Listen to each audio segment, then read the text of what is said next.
I never thought a bunch of herbs would change my life, but here I am, Jade Powell, tea artisan extraordinaire, about to spill the leaves on how I met the love of my life. It was a typical Oakland spring day at the community garden, all sunshine and earthy scents. I was fussing over my chamomile patch when this stunning blonde with piercing gray eyes walked up, looking lost as hell. "Excuse me," she said, her voice as smooth as my favorite oolong. "I'm supposed to be meeting someone about herb growing, but I'm clearly out of my element here." I couldn't help but chuckle. "Well, you're in luck. I'm the resident herb witch around these parts. I'm Jade. Daisy Ramirez," she replied, offering a hand that I shook maybe a second too long. "I'm a journalist working on a piece about sustainable living. Mind if I pick your brain?" And just like that, we were off. I showed her around the garden, pointing out different herbs and their uses. Daisy was like a sponge, soaking up every bit of information with genuine curiosity. It wasn't just about the article for her. I could see a spark of real interest in those mesmerizing eyes. "So, what got you into all this?" Daisy asked as we sat on a bench, surrounded by the garden's greenery. I took a deep breath, inhaling the mix of rosemary and lavender. "It started with tea, actually. I'm a tea artisan by trade. The more I learned about tea, the more I wanted to understand the plants that go into it. One thing led to another, and here I am, up to my elbows in dirt most days." Daisy's eyes lit up. "Tea? Oh, I'd love to hear more about that. I'm a bit of a coffee addict myself, but I've always been curious about tea culture." I couldn't resist. "How about I give you a proper introduction? I'm hosting a tea ceremony at my studio next week. You should come."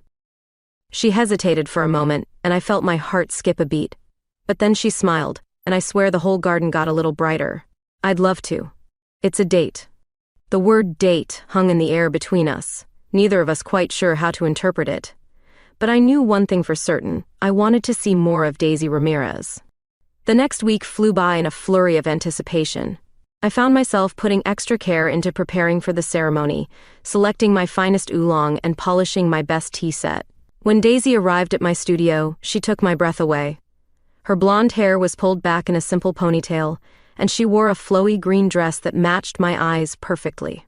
As we sat down for the ceremony, I could feel a connection forming between us. The ritual of preparing and serving the tea created an intimate atmosphere, and our conversation flowed as smoothly as the steaming liquid into our cups. "This is incredible," Daisy murmured, closing her eyes as she savored the tea. I had no idea it could be such a sensual experience. I felt a blush creep up my cheeks. Tea is about more than just flavor. It's about connection, to the earth, to tradition, and to each other. Our eyes met over the rims of our cups, and I felt a spark of electricity between us. As the evening wore on, our conversation deepened. We talked about our passions, our dreams, and our views on life. I found myself drawn to Daisy's intelligence and her genuine desire to make a difference in the world through her journalism. As the ceremony came to an end, neither of us seemed eager to part ways. We stood at the door, lingering in each other's company. "Thank you for this," Daisy said softly. "It was enlightening." I smiled, feeling a warmth that had nothing to do with the tea. "The pleasure was all mine. Same time next week?" She nodded, and before I knew what was happening, she leaned in and planted a soft kiss on my cheek. "It's a date," she whispered, echoing our earlier conversation. As I watched her walk away, I knew that something special had begun to steep between us. Little did I know that our budding relationship would soon be tested by distance, deception, and a whole lot of drama. But for now, I was content to bask in the afterglow of our first real connection, already looking forward to our next encounter. The weeks that followed our first tea ceremony were like a dream. Daisy and I fell into a rhythm as natural as the changing seasons. Every Saturday, we'd meet at the community garden, tending to our herbs and vegetables side by side. Our fingers would brush as we pulled weeds, and each accidental touch sent shivers down my spine. But it was our weekly tea sessions that truly became the highlight of my life. Daisy would arrive at my studio, her blonde hair catching the late afternoon sun, and my heart would do a little dance. We'd sit cross-legged on cushions, the steam from our cups curling between us like a shared secret. "You know," Daisy said one evening, her gray eyes twinkling, "I never thought I'd become such a tea convert." "You've ruined coffee for me, Jade." I laughed, pouring her another cup of my special blend. "Just wait until you try matcha. It'll blow your mind." As the weeks passed, Our conversations deepened. We shared stories of our childhoods, our hopes, our fears. I found myself opening up to Daisy in ways I never had with anyone before. There was something about her presence that made me feel safe, understood. One balmy evening, I decided to change things up. "How do you feel about heights?" I asked as Daisy arrived for our usual session. She raised an eyebrow. "Depends. Are you planning to push me off something?" "Not unless you steal the last cookie," I teased. "I thought we could have our ceremony on the rooftop garden tonight. The sunset's supposed to be spectacular." Daisy's face lit up. "Lead the way, Tea Master." We climbed the stairs to the rooftop, where I'd set up a cozy nook surrounded by potted herbs and fairy lights. Daisy's intake of breath told me I'd made the right choice. The sky was a canvas of pinks and oranges, the Oakland skyline silhouetted against the fading light. As we settled into our usual positions, I could feel a charge in the air, different from our previous sessions. Maybe it was the intimacy of the setting, or the way the fading sunlight caught the gold in Daisy's hair, but I found myself struggling to focus on the ceremony. We sipped our tea in comfortable silence, watching as the sun dipped below the horizon. In the twilight, Daisy looked ethereal, her profile outlined in the soft glow of the fairy lights. "Jade," she said softly, turning to face me, "I need to tell you something." My heart leaped into my throat. "What is it?" She took a deep breath. "I'm working on an article about traditional tea ceremonies, and I'd like to feature you in it. Your expertise, your passion, it's exactly what I've been looking for." I blinked, caught off guard.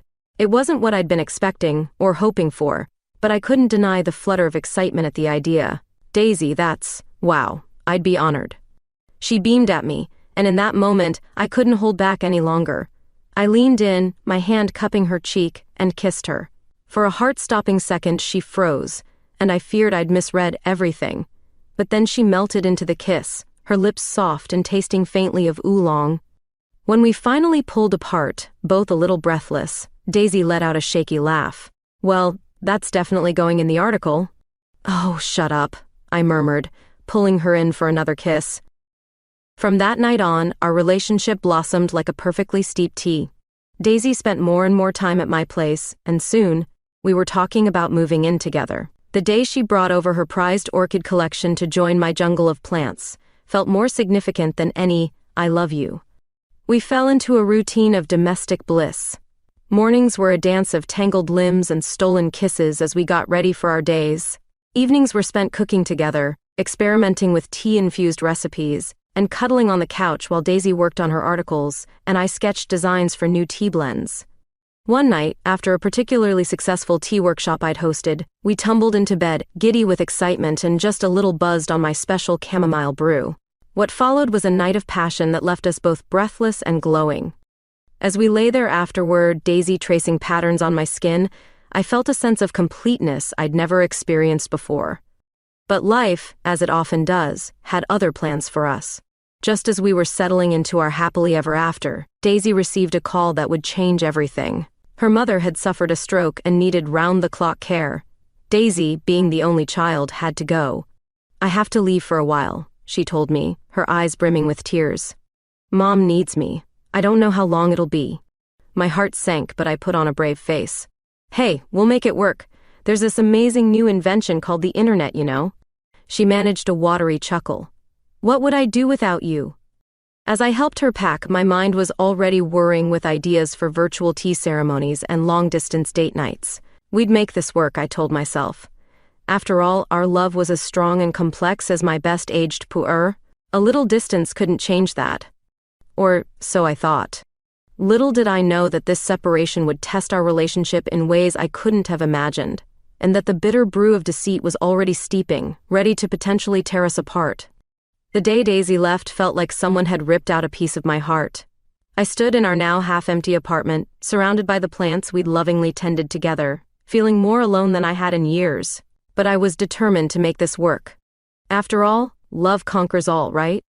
The first few weeks of our long-distance relationship were a whirlwind of adaptation. We scheduled daily video calls, timed perfectly so we could share a virtual cup of tea together.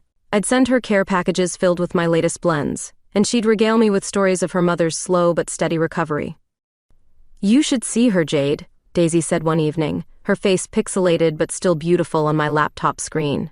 She's got more fight in her than I ever imagined. I smiled, raising my teacup in a toast. Must run in the family.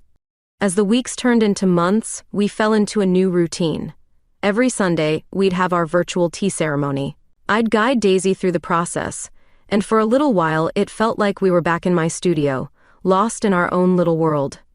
But it wasn't the same. I missed the warmth of her hand in mine, the scent of her hair, the way her eyes crinkled when she laughed. The distance was taking its toll, and I could feel a strain creeping into our conversations. It was during one of these Sunday ceremonies that Daisy dropped a bombshell.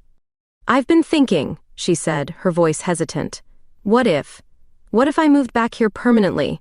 To take care of Mom?" The words hit me like a splash of scalding tea. "Permanently?" I echoed, trying to keep the panic out of my voice. "But what about us? Your job in Oakland?" Daisy sighed, running a hand through her hair. "I know it's a lot to ask, Jade, but Mom needs me, and I've been offered a position at the local paper. It's a good opportunity." I felt like I was drowning, grasping for anything to keep me afloat. "What if I moved there?" I blurted out. The silence that followed was deafening. Finally, Daisy spoke, her voice soft. "Jade, you can't. Your tea studio, your whole life is in Oakland. I can't ask you to give that up." We ended the call shortly after, both of us emotionally drained. As I sat there, staring at the blank screen, I made a decision. I wouldn't lose Daisy. I'd find a way to make this work, even if it meant completely uprooting my life. Over the next few weeks, I threw myself into research. I looked into tea shops in Daisy's new city, explored the possibility of franchising my studio, even considered switching to an entirely online business model. It was exhausting, but the thought of being with Daisy again kept me going. Then came the night that changed everything. I was up late, going over some financial projections, when my phone pinged with a text from Daisy. "Can you talk? It's urgent." Heart racing, I called her immediately. When she answered, I could tell she'd been crying. "Daisy, what's wrong? Is it your mom?" No, she's fine," Daisy sniffled. Gosh, Jade, I've done something stupid." She went on to explain that she'd been approached by an investment company online. They'd promised incredible returns, and in a moment of weakness, thinking about our future together, she'd invested a significant chunk of her savings. "And now it's all gone," she sobbed. "I can't even access the account anymore. I think I've been scammed." I felt a mix of emotions wash over me. Concern for Daisy, anger at the scammers, and if I'm being honest, a tiny bit of frustration that she'd made such a big financial decision without talking to me first. But now wasn't the time for that. Hey, I soothed. "It's going to be okay. We'll figure this out together." We spent the next few hours going over everything. The initial contact, the promises made, the website that had now disappeared. As the sun began to rise, we had a plan of action, including contacting the police and her bank. "Thank you," Daisy whispered, as we were about to hang up. "I don't know what I'd do without you." I managed a small smile. That's what partners are for, right? But as I finally crawled into bed, exhausted and emotionally drained, I couldn't shake the feeling that something had shifted between us. The distance, the stress of her mother's condition, and now this financial blow. It was all taking its toll.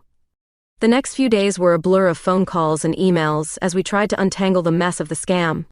Daisy was distant, consumed by guilt and worry. Our daily calls became shorter, our conversations more stilted. I tried to be supportive, but I could feel her pulling away. It all came to a head during what should have been our weekly virtual tea ceremony.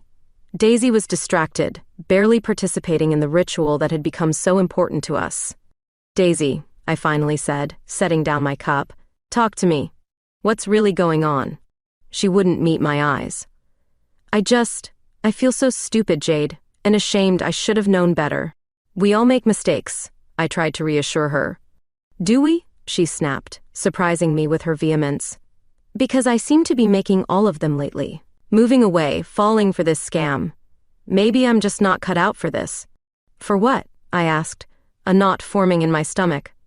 Daisy sighed, finally looking at me. "For any of it.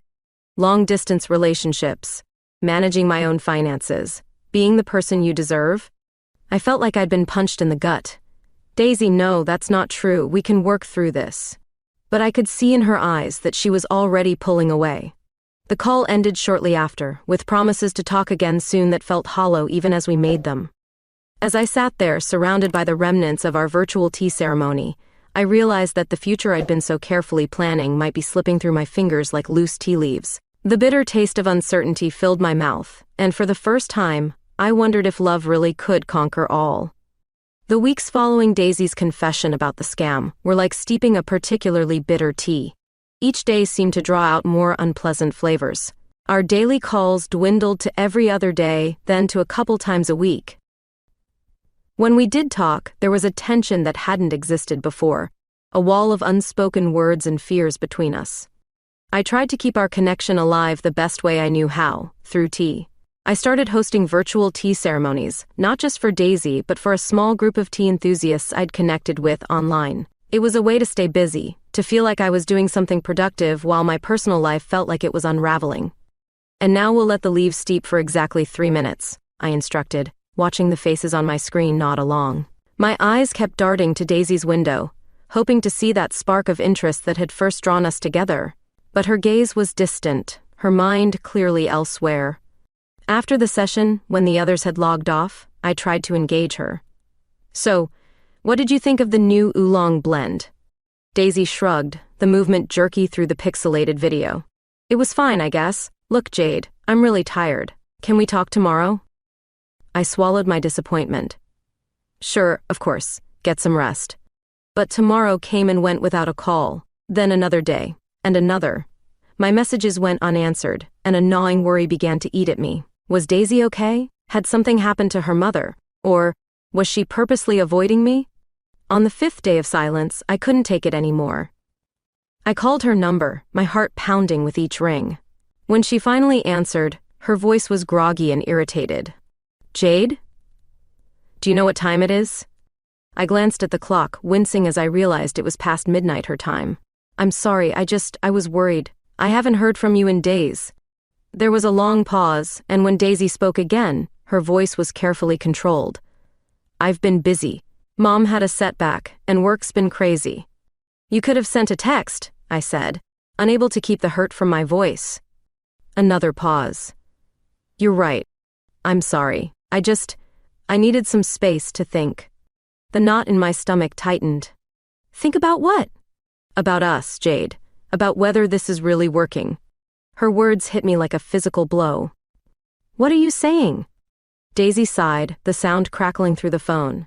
"I'm saying that this long-distance thing is harder than I thought. And with everything that's happened, I'm not sure I'm in the right headspace for a relationship right now." I felt like I was drowning, grasping for anything to keep us afloat. "We can work through this, Daisy. I can visit more often, or maybe I could move." "No," she cut me off firmly. "I can't ask you to do that. Your life is in Oakland." "My life is with you," I insisted. "Is it?" Daisy's voice was soft, almost sad. "Or are we just clinging to something that's already slipping away?" I didn't have an answer for that. We ended the call soon after, with vague promises to talk again soon.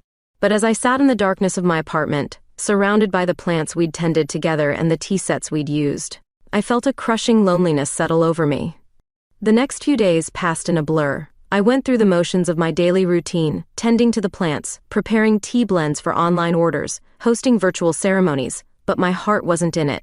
Every buzz of my phone sent my heart racing, hoping it was Daisy, only to be disappointed. It was during one of these moments of false hope that I noticed something odd. A notification from my bank app, alerting me to a large withdrawal I didn't remember making. Frowning, I opened the app and felt my blood run cold. Someone had been making small, regular withdrawals from my account over the past few weeks, culminating in this larger sum. As I scrolled through the transactions, a sickening realization dawned on me. The dates of the withdrawals coincided perfectly with the times I'd been hosting my virtual tea ceremonies. My mind raced. Had someone hacked into my account through the video calls? Was this connected to the scam that had targeted Daisy? And if it was, did that mean others in our tea community were at risk too? With shaking hands, I dialed Daisy's number. It went straight to voicemail. I left a message, trying to keep my voice calm. "Daisy, it's me. I think I might have been scammed too. Call me back as soon as you can, please." As I ended the call, a new determination filled me. If Daisy and I were both victims of the same scam, then this wasn't just about our relationship anymore. This was about protecting our community, about seeking justice. I spent the next few hours combing through my bank statements, making lists of suspicious activities, and researching similar scams online. By the time dawn broke, I had a plan. I was going to get to the bottom of this, with or without Daisy's help. But as I finally crawled into bed, exhausted but resolute, I couldn't shake the feeling that this investigation might be the key to more than just catching some online fraudsters. Maybe, just maybe, it could be the thing that brought Daisy and me back together. As I drifted off to sleep, I made a silent promise to myself and to Daisy. I would solve this mystery, I would protect our tea community, and I would fight for our love. Because some things, like a perfectly steeped cup of tea, were worth the wait and the effort. And Daisy? She was worth everything. The next morning, I woke up with a sense of purpose I hadn't felt in weeks. My first order of business was to call the bank and report the suspicious activity. The customer service rep was sympathetic but not particularly helpful. "We'll investigate, Miss Powell, but these things can take time." Time was something I didn't have. If this scam was as widespread as I suspected, every day meant more victims, more lost savings. I needed to take matters into my own hands. I brewed myself a strong cup of pu'er, its earthy aroma grounding me as I formulated a plan. First things first, I needed to warn the tea community. I sent out an email to everyone who had attended my virtual ceremonies, careful not to cause panic but urging them to check their accounts. Within hours, responses started flooding in. 3 others had noticed similar withdrawals. My heart sank. This was bigger than I'd feared. As I was compiling the information, my phone buzzed. Daisy's name flashed on the screen, and my heart leapt into my throat. "Jade? I got your message. Are you okay?" Her voice, tinged with concern, brought a lump to my throat. "I'm fine, just shaken. Daisy, I think the scam that hit you has spread to our tea community." There was a sharp intake of breath on the other end. "Oh gosh, how bad is it?" I filled her in on what I'd discovered. As I talked, I felt a glimmer of our old connection. The easy back and forth we'd always had when tackling a problem. "We need to go to the police," Daisy said firmly. I tried. I sighed. "They said without more concrete evidence, there's not much they can do. It's not a big enough case for them to prioritize." Daisy was quiet for a moment. What if we could make it a bigger case? I'm a journalist, Jade. I could investigate this, turn it into a story. Maybe that would get the attention of the authorities." A spark of hope ignited in my chest. "You'd do that?" "Of course," she said softly. "This affects both of us and our community. I want to help." For the first time in weeks, I felt like we were on the same team again. We spent the next few hours strategizing, falling back into our old rhythm of bouncing ideas off each other. It felt good. It felt right. Over the next few days, Daisy and I dove headfirst into our investigation. She used her journalistic contacts to dig into similar scams in other cities, while I reached out to more members of the tea community, piecing together a timeline of the fraud. As we worked, I couldn't help but notice a shift in our interactions. The awkwardness that had plagued our recent conversations was fading, replaced by a shared sense of purpose. We were talking more, laughing more. It felt like old times. One evening, as we were video chatting and going over our findings, Daisy suddenly went quiet. "What is it?" I asked, noticing the furrow in her brow. "I think I've found a connection," she said slowly. "Jade, do you remember that new tea supplier you started using a few months ago? The one with the really good deals on rare blends?" I nodded, a sinking feeling in my stomach. "Well, I've been tracing the money trail from some of the scammed accounts, and, Jade, I think that supplier might be involved." The revelation hit me like a ton of bricks. I'd introduced that supplier to our community, raved about their teas. If they were behind this. "It's not your fault," Daisy said quickly, reading the horror on my face. "You couldn't have known." But the guilt was already settling in my chest, heavy as wet tea leaves. I should have been more careful. I should have. "Hey," Daisy cut me off gently. "We're going to fix this, okay? Together." Her words, so reminiscent of the support we used to give each other, brought tears to my eyes. "I've missed you," I blurted out before I could stop myself. Daisy's expression softened. "I've missed you too, Jade. More than you know. We held each other's gaze through the screen, a moment of connection that felt more real than anything had in months. But before either of us could say more, Daisy's attention was drawn away by something off-screen. "Shoot, Mom's calling, I've got to go." She hesitated, then added, "I'll call you tomorrow, okay? We'll figure this out." As the call ended, I sat back, a whirlwind of emotions swirling inside me. The discovery about the tea supplier was troubling, but the rekindling of my connection with Daisy, that felt like the first sip of a perfect brew after a long dry spell. The next day, however, brought a harsh reality check. Daisy's call didn't come, nor did it come the day after. My messages went unanswered, and that familiar knot of worry began to form in my stomach again. On the third day of silence, I was about to call her when my phone pinged with a text.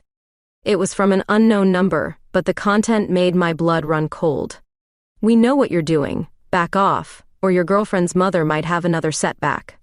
My hands shook as I tried to call Daisy, but it went straight to voicemail.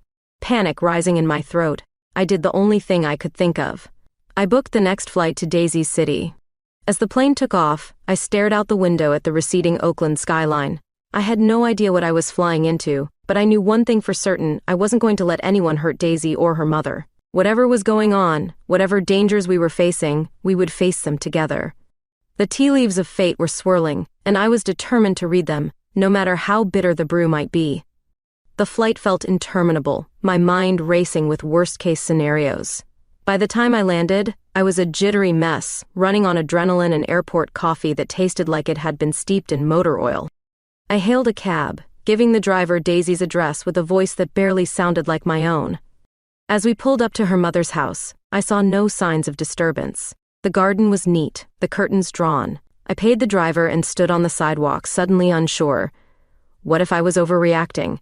What if Daisy was fine and I was about to look like a stalker ex-girlfriend? Before I could second-guess myself further, the front door flew open. Daisy stood there, her blonde hair a mess, her gray eyes wide with surprise. "Jade? What are you doing here?" The relief at seeing her safe nearly knocked me off my feet. I stumbled forward, words tumbling out. "I got a threatening text. I couldn't reach you," I thought. Understanding dawned on her face.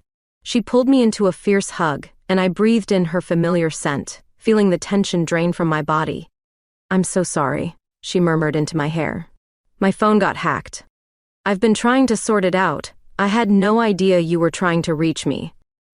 We moved inside, where Daisy's mother greeted me with a warm smile from her armchair. She looked frail but alert, her eyes sharp as she watched us.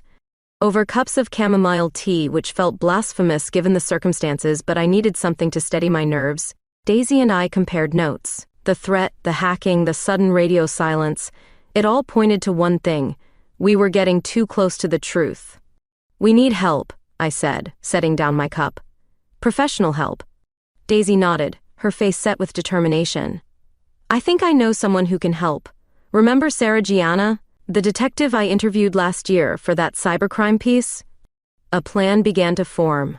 With Detective Gianna's expertise and our combined knowledge of the tea community and the scam, we might have a chance at cracking this case wide open. The next few days were a whirlwind of activity. Detective Gianna, a no-nonsense woman with a sharp mind and an even sharper wit, dove into our investigation with gusto. She set up surveillance on the suspicious tea supplier, while Daisy and I combed through financial records and community forums, looking for more victims and any patterns we might have missed. Working side by side with Daisy again felt right, like finding the perfect balance in a complex blend. We fell into our old rhythms, finishing each other's sentences, sharing knowing looks. More than once, I caught myself staring at her, marveling at the determined set of her jaw, the fire in her eyes as she chased down a lead. One evening, as we pored over documents spread across her mother's dining room table, our hands brushed reaching for the same paper. The touch sent a jolt through me, and I looked up to find Daisy's eyes locked on mine. For a moment, the investigation faded away, and all I could think about was how much I'd missed her. "Jade," she said softly, her voice barely above a whisper. "I'm sorry, for everything, for pushing you away, for—" I silenced her with a kiss. It was impulsive, probably ill-timed given the circumstances, but in that moment, it felt as necessary as breathing. Daisy froze for a split second, then melted into the kiss, her hands coming up to cup my face. When we finally pulled apart, both a little breathless, Daisy rested her forehead against mine. "I've missed you so much," she murmured. "I've missed you too," I replied, my heart soaring. "But we've got work to do, yeah?" She nodded, a determined glint returning to her eye. "Let's catch these bastards." With renewed energy, we threw ourselves back into the investigation. Detective Gianna's surveillance paid off. She managed to get photos of the tea supplier meeting with known members of a cybercrime ring. It was the break we needed. Armed with this evidence, we set up a sting operation. I would host another virtual tea ceremony, this time with carefully selected participants, all members of law enforcement posing as tea enthusiasts. The plan was to lure the scammers into trying to hack the event, giving the cybercrime unit the chance to trace their activities in real time. The night of the operation, I was a bundle of nerves. Daisy squeezed my hand reassuringly as I set up my laptop, the familiar ritual of preparing the tea doing little to calm my racing heart. "You've got this," she whispered, pressing a quick kiss to my cheek before moving out of frame. The ceremony began, and I fell into my usual patter describing the tea, its origins, the proper steeping technique. All the while, my eyes darted between the participants' windows, wondering which one might be our scammer. Halfway through the ceremony, Detective Gianna's voice crackled through the earpiece I was wearing. "We've got activity. Keep going, Jade. You're doing great." I took a deep breath, forcing my hands to remain steady as I poured the next round of tea. The minutes ticked by agonizingly slowly. And then, "We've got them." Detective Gianna's triumphant voice filled my ear. "Trace complete. Units moving in now." The relief that flooded through me was so intense I nearly dropped the teapot. As I wrapped up the ceremony with shaky hands, Daisy burst into the room, her face alight with excitement. "They did it, Jade. They caught them." In the euphoria of the moment, I pulled her into a kiss, not caring that I was still on camera. The whoops and cheers from the participants barely registered as I lost myself in Daisy's embrace. Later that night, as we sat on her mother's porch, sipping celebratory cups of my finest oolong, the full weight of what we'd accomplished began to sink in. "We did it," I marveled, still hardly able to believe it. Daisy nodded, her head resting on my shoulder. "We make a pretty good team." As we sat there, watching the stars come out, I felt a sense of peace settle over me. The case was solved, the scammers would face justice, and most importantly, Daisy was back in my arms. But as I turned to kiss her, a nagging thought tugged at the back of my mind. What now? Would Daisy return to Oakland with me? Or was I ready to leave my life behind and start anew here? The future was as uncertain as ever, but for now, I was content to savor this moment, this perfect blend of triumph and love. The days following the bust were a whirlwind of police statements, press conferences, and tearful thank yous from members of the tea community who'd fallen victim to the scam. Daisy and I were hailed as heroes, our names splashed across local newspapers and tea forums alike. It was exhilarating and exhausting in equal measure. But as the dust began to settle, reality started to creep back in. I'd been away from my studio for weeks, my plants probably withering, orders piling up. And Daisy. Well, Daisy was still here by her mother's side. We were curled up on her mother's porch swing one evening, sharing a pot of lavender white tea, when I finally broached the subject. "So," I began, my heart hammering, "what happens now?" Daisy was quiet for a moment, her fingers tracing patterns on my arm. "I've been thinking about that a lot," she admitted. "Mom's doing better, but she still needs care. And my job at the local paper." I felt my heart sink. "You're staying, aren't you?" She nodded, not meeting my eyes. "I think I have to, at least for now. But Jade," she turned to face me, her gray eyes intense, "I don't want to lose you again. Not after everything we've been through." I took a deep breath, weighing my next words carefully. What if I moved here? Daisy's eyes widened. "Jade, no. Your studio, your whole life is in Oakland. I can't ask you to give that up." "You're not asking," I said firmly. "I'm offering. Daisy, these past few weeks have shown me something important. My life isn't in Oakland. It's wherever you are." Tears welled up in her eyes, and she pulled me into a kiss that tasted of lavender and promise. When we finally broke apart, she was smiling through her tears. "Are you sure about this?" I nodded, feeling more certain than I had about anything in a long time. "Besides," I added with a grin, "I think this town could use a proper tea house, don't you?" And just like that, a new plan began to take shape. I'd go back to Oakland to wrap things up at my studio, and then return here to start fresh. We'd open a tea house together, combining my expertise in tea with Daisy's business savvy and journalistic connections.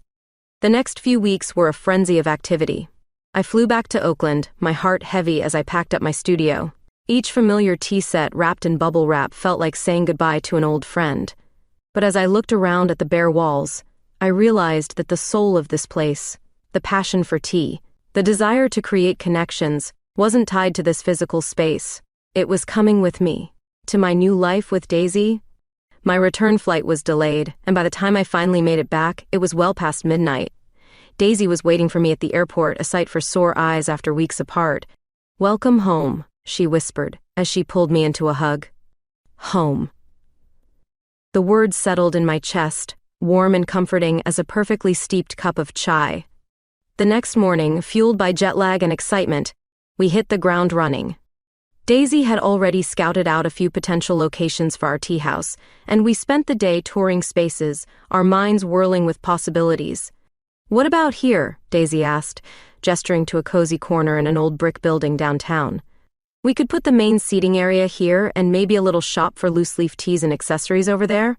I closed my eyes, imagining the space filled with the aroma of brewing tea, the soft clink of cups, the murmur of conversation. "It's perfect," I breathed. As we worked on bringing our vision to life, I was struck by how seamlessly Daisy and I fell into step with each other. We complemented each other perfectly, her practicality balancing my flights of fancy, my expertise in tea grounding her ambitious business plans. One evening, as we sat surrounded by paint swatches and menu drafts, Daisy's mother called us to dinner. As we gathered around the table, I was struck by a sudden wave of emotion. This was my family now. This was home. "I've been thinking," Daisy's mother said as we dug into a delicious pot roast, "maybe it's time I moved into assisted living." Daisy nearly choked on her mouthful. "Mom, no, we're managing just fine." Her mother reached out, patting Daisy's hand. "Sweetheart, you've put your life on hold for me long enough. I've seen how happy you are with Jade, how excited you both are about this new venture. I don't want to hold you back." Tears welled up in Daisy's eyes. "You're not holding me back, Mom. You never have." "I know, dear. But I think this would be good for all of us. I'll be close by with round-the-clock care if I need it. And you two can start your new life together properly." I watched the exchange, my heart swelling with love for these strong, incredible women who had welcomed me into their lives. The next few weeks passed in a blur of activity. We finalized the lease on our tea house space, began renovations, and helped Daisy's mother settle into her new apartment at a nearby assisted living facility. It was exhausting, but exhilarating. Finally, the night before our grand opening arrived, Daisy and I stood in the middle of our newly furnished tea house, taking it all in. The warm lighting glinted off carefully arranged tea sets, the air fragrant with the scent of our custom blends. "We did it," Daisy breathed, squeezing my hand. I turned to her, overcome with emotion. "Daisy, I have something for you." Reaching into my pocket, I pulled out a small, intricately carved wooden box. Inside, nestled on a bed of silk, was a delicate silver ring adorned with a tiny teapot charm. "Jade," Daisy gasped, her eyes wide. I dropped to one knee, my heart pounding. "Daisy Ramirez, will you marry me? Will you blend your life with mine for better or worse, in sickness and in health, in bitter teas and sweet?" For a heart-stopping moment, Daisy just stared at me, tears welling in her eyes. Then, with a choked laugh, she pulled me to my feet and into a passionate kiss. "Yes," she whispered against my lips. 1,000 times, yes." As we stood there, wrapped in each other's arms in the heart of our new tea house, I felt a sense of rightness settle over me. This was where I belonged. This was my perfect brew, a blend of love, passion, and new beginnings, steeped in the warmth of home. The morning of our tea house grand opening dawned bright and clear, as if the universe itself was blessing our new venture. I woke up early, my body thrumming with a mixture of excitement and nerves. Beside me, Daisy still slept peacefully, her blonde hair splayed across the pillow, the silver ring glinting on her finger. I slipped out of bed quietly, padding to the kitchen to brew us a special blend I'd created just for today, a mix of energizing black tea, calming chamomile, and a hint of lucky jasmine. As the kettle whistled, Daisy emerged from the bedroom, yawning and stretching. "Morning, fiancé," she murmured, wrapping her arms around me from behind and pressing a kiss to my neck. The word sent a thrill through me. Fiancé. Soon-to-be wife. It still felt surreal in the best possible way. We sipped our tea in comfortable silence, both lost in thoughts of the day ahead. Finally, Daisy spoke. "Ready to change some lives with tea?" I grinned, clinking my cup against hers. "Let's do this." The hours leading up to the opening flew by in a flurry of last-minute preparations.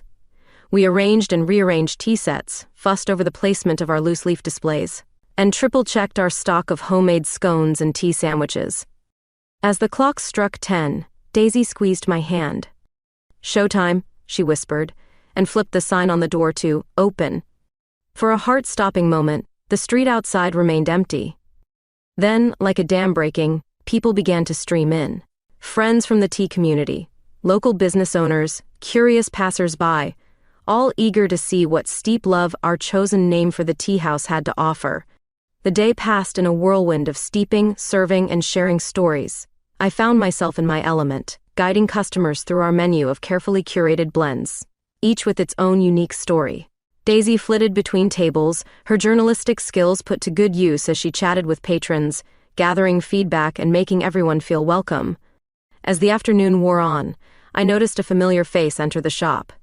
Detective Sarah Gianna, looking decidedly off-duty in jeans and a casual blazer, made her way to the counter. "Quite a place you've got here," she said with a smile. "Far cry from busting cybercriminals, huh?" I laughed, already reaching for our special Sleuth's blend, a robust black tea with notes of bergamot and a hint of smoke. Well, you never know. We might overhear some nefarious tea-related plots. Sarah chuckled, accepting the cup with a nod of thanks. "I'll keep my ears open. But seriously, congratulations. You two have created something special here." As the detective found a seat, I caught Daisy's eye across the room.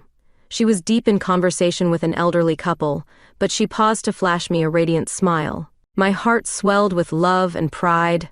The day continued, a steady stream of customers keeping us busy until well past our planned closing time. As we finally ushered out the last lingering patrons, Daisy collapsed into a chair with a contented sigh. "We did it," she said, her eyes shining with exhaustion and joy. I nodded, too tired for words, and began the process of cleaning up. As we worked side by side, wiping down tables and washing teacups, a comfortable silence fell between us. It was broken only by the soft strains of music from the vintage radio we'd set up in the corner. Suddenly, Daisy straightened up, her eyes sparkling. "Dance with me," she said, holding out her hand. I raised an eyebrow, glancing pointedly at the half-cleaned shop around us, but Daisy just grinned, pulling me close. "The mess can wait. This moment can't." And so we danced, swaying gently in the middle of our tea house, surrounded by the lingering aroma of 100 different brews. As we moved, I caught glimpses of our future. Cozy evenings spent experimenting with new blends, lazy Sunday mornings sharing tea and the newspaper, a lifetime of love and laughter, steeped in the warmth of our shared passion. "What are you thinking about?" Daisy murmured, her head resting on my shoulder. I smiled, pressing a kiss to her temple. "I'm thinking that this, right here, right now, is the perfect blend." She lifted her head, her gray eyes meeting mine. "Better than your award-winning Earl Grey?" "Much better," I chuckled. "This blend is once in a lifetime." As we continued to sway, lost in our own world, I marveled at the journey that had brought us here. From that first meeting in the community garden to solving a cybercrime ring, from heartache and separation to this moment of pure, distilled happiness. It hadn't always been smooth sailing, but like the best teas, our love had only grown richer and more complex with time. The song on the radio faded out, replaced by the soft patter of rain against the windows. But we kept dancing, reluctant to break the spell of the moment. "I love you, Jade Powell," Daisy whispered, her lips brushing against my ear. "And I love you, Daisy Ramirez," I replied, my voice thick with emotion. "Soon to be Daisy Powell Ramirez." She pulled back slightly, a mischievous glint in her eye. "Or will you be Jade Ramirez Powell?" I pretended to consider it for a moment. "How about we blend our names, just like we blend our teas?" Daisy's laughter, warm and rich as a perfect cup of chai, filled the room. "I think that sounds perfect." As we finally broke apart to finish cleaning, I couldn't help but feel that we had stumbled upon the secret to a perfect life. It wasn't about finding someone who completed you, but someone who complemented you, like the ideal pairing of tea and dessert. Daisy and I, we were two distinct flavors that, when combined, created something extraordinary. And as we locked up the tea house that night, hand in hand, I knew that our grand opening was just the beginning. We had a lifetime of blending ahead of us, teas, lives, and love, and I couldn't wait to savor every moment.